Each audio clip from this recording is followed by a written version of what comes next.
Bonjour à toutes et à tous, soyez les bienvenus à notre capsule du jour Boost ta foi. Aujourd'hui, nous allons aborder ensemble ce thème au cœur de nos déserts.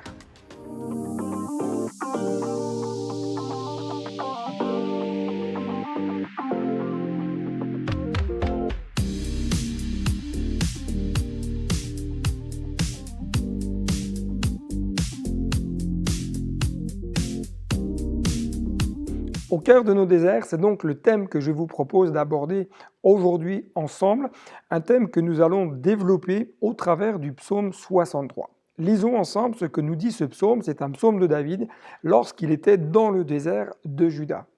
Ô Dieu, tu es mon Dieu, c'est la prière que David adresse à son Dieu en lui disant « Je te cherche, et mon âme a soif de toi, mon corps soupire après toi dans une terre aride, desséchée, sans eau. C'est pourquoi je t'ai contemplé dans le sanctuaire pour voir ta force et ta gloire, car ta bonté vaut mieux que la vie.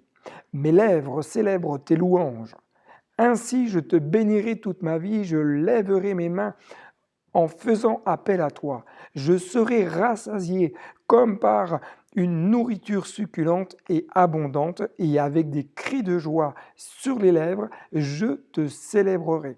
Lorsque je penserai à toi sur mon lit, lorsque je méditerai sur toi pendant les heures de la nuit, oui, tu es mon secours, et je crie de joie à l'ombre de tes ailes.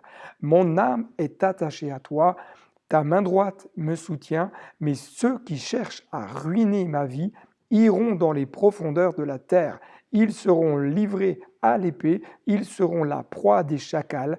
Le roi se réjouira en Dieu, tout homme qui prête serment par lui pourra s'en féliciter, car la bouche des menteurs sera fermée.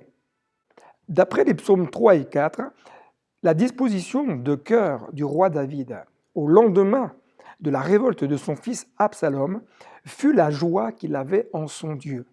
Une joie profonde qu'il avait en ce Dieu qui secourt, en ce Dieu qui soutient, en ce Dieu qui veille, en ce Dieu qui protège.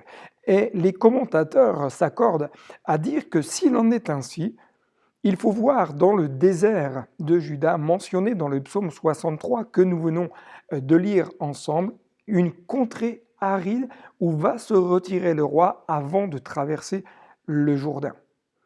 Il arrive parfois que face à nos difficultés, face à nos épreuves, face à nos luttes, nos combats, nous prenions la décision de nous retirer dans un endroit aride. Et il arrive parfois que nous sommes amenés à traverser des moments, des temps de désert. Et le roi David va connaître tout au long de son règne des moments forts, mais également des moments de difficulté, des moments de lutte. Tout n'a pas été facile dans la vie du roi David. Il a connu des moments où il a eu ce sentiment de solitude profond, ce sentiment d'abandon, des moments où il s'est rendu compte que sa marche était difficile, où elle était laborieuse. David a connu des temps forts où il a remporté des victoires, où il a marché à la tête de l'armée, il était à la conquête et parfois ça a été des moments beaucoup plus difficiles, une perte de repères, il était dans la lutte, dans la dualité et même il va connaître à ce moment-là un temps très particulier où son propre fils va se révolter contre son père. Comment envisager à ce moment-là un avenir meilleur? Comment envisager une destinée glorieuse alors même que votre propre enfant est en train de se révolter contre vous? Comment envisager un tel avenir? Comment se projeter? Alors que nous passons peut-être nous-mêmes par des moments de difficulté, peut-être pas forcément dans le même registre que le roi David, mais parfois nous connaissons des moments où, alors que tout allait bien, et d'un seul coup, patatras, tout se met à dérailler. Comment nous réagissons?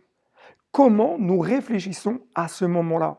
Est-ce que nous ne prenons pas la décision, comme David, de nous retirer, au risque même de passer dans un endroit où la terre va être aride? Parfois, nous passons par des moments de désert et il me semble important de mettre des mots MOTS sur nos mots MAUX, de nommer nos déserts, de leur donner un nom. Comment s'appelle votre désert? Par quelle souffrance vous êtes en train de passer?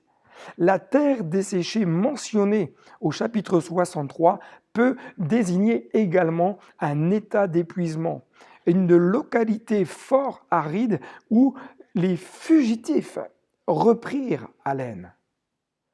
Peut-être qu'aujourd'hui tu passes par une terre, par un moment de la vie où tout semble comme inhabité, sans vie, sans perspective d'avenir, sans moment de rafraîchissement. Peut-être que tu es, comme David, épuisé de lutter, épuisé de combattre, épuisé de résister face à certaines difficultés, épuisé de résister face à certaines tentations.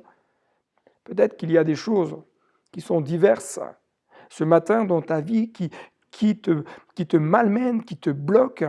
Et ça a généré peut-être dans ton cœur comme une forme de désespérance. Alors peut-être que tu es là ce matin et qu'en regardant cette vidéo et que tu dis de toute façon, je ne vais pas m'en sortir, comment continuer d'avancer, comment reprendre un nouvel élan alors que tout me conduit à traverser un moment de désert. Ton raisonnement peut-être intérieur te conduit à être dans une forme de désespoir. Peut-être que tu recherches, tu aspires, mais tout semble aride.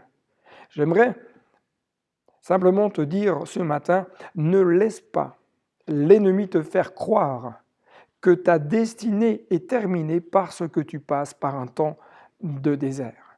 Ne laisse pas les pensées qui traversent ton esprit te faire croire que tout est terminé, que tu ne peux plus avancer parce que tu vis un moment de désert. Mais rappelle-toi que ton Dieu, comme le Dieu de David, ton Dieu est l'ombre à ta main droite.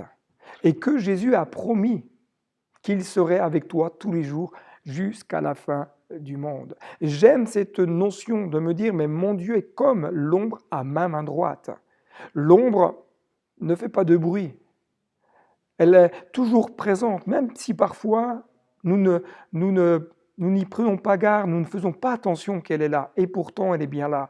Et notre Dieu est l'ombre à notre main droite, il est là constamment, quelle que soit la saison par laquelle nous passons, il est là, il veille, il protège, il nous accompagne. Et ne pas oublier cette promesse que Jésus nous a laissée également, qu'il est avec nous. Non pas que quand tout va bien ou que quand tout est difficile, il est avec nous tous les jours jusqu'à la fin du monde. Que Dieu te bénisse et je t'invite vraiment à reprendre courage et à continuer ta marche dans la foi. À très bientôt.